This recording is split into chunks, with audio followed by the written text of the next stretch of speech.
I recently redesigned my website, Backyard Coder, and I thought I would show you guys what that process looks like. I'm not saying this is the right or best way to make a website, it's just how I do it, so let's get right to it. The very first thing I did was figure out what I'm trying to do with this website, what my goal is. And with this site, my goal is simply to grow my newsletter. So with that in mind, I start looking around the web for examples of people who have already done what I'm trying to do. In this case, I looked at the websites of people like Neil Patel, James Clear, Backlinko, and a few others. These guys all have years of experience growing their newsletters to hundreds of thousands and even millions of subscribers. And what I'm trying to do as I look through their sites is just find design patterns that I can maybe bring over to my new design. And the first pattern I want to talk about is their call to action, their value proposition, whatever you want to call it, the message at the top of the website. All of their messages are without exception short and crystal clear. There is zero doubt what their websites are about. Unless you somehow scroll past the text, which they've made basically impossible because it's big, bold, and front and center as soon as the site loads. Another thing worth mentioning is that they aren't asking you for anything. They're offering you something.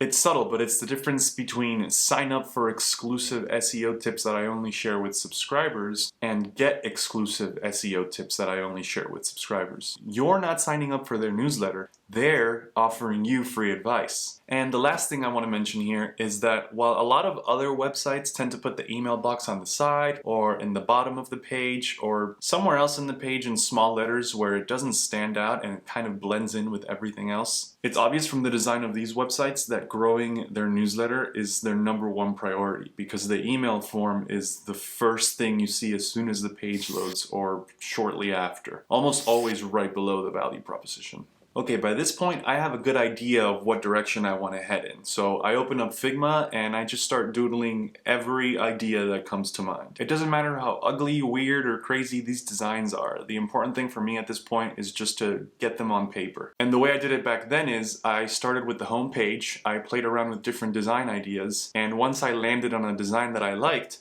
I built the rest of the pages to match that design. I knew there were 4 elements I wanted to focus on with this website. The first element is clarity, which is everything we talked about when we were looking at the earlier websites. Things like keep your value proposition short and clear, make it hard to miss, and don't ask visitors for a sign up. Offer them something.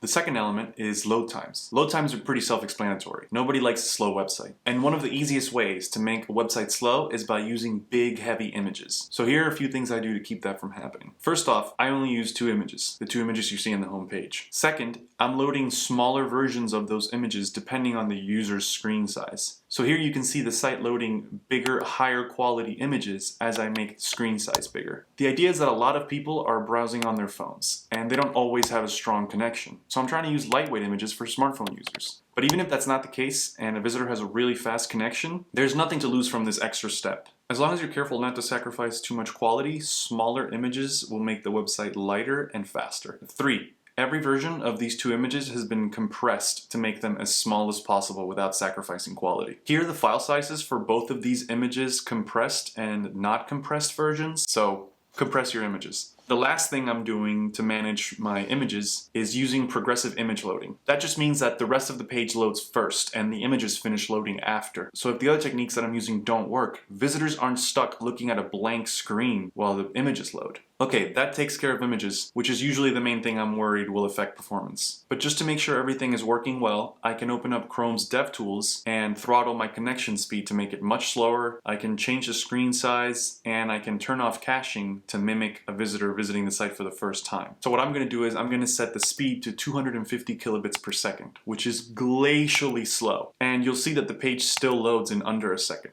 So I'm happy with these load times, and we're ready to move on to the next point, which is aesthetic. With aesthetic, I started by taking care of the fonts and colors first. I want the site to feel light and a bit casual, so I went with a single sans serif font called Railway. As for the color, I knew that I wanted to use blue, but you can't just put blue into Figma. Well, you can, but the result is so obviously garbage that I have to assume this is Figma trying to teach me a lesson. Not just blue, it's not turquoise, it's not lapis, it's actually cerulean. So what I do is I go to some websites I have saved in my bookmarks like Color Hunt and Color Lovers to help me find a shade of blue that I like. I'll link all the websites I use to find colors and color palettes in the description. After I have my base color blue, I just play around with the saturation and light to find different variations of it for different elements of the site. It's hard to see just by looking at the site, but there are about 5 variations of blue on the home page. Aside from the color and font, a few other things worth mentioning here is I used shadows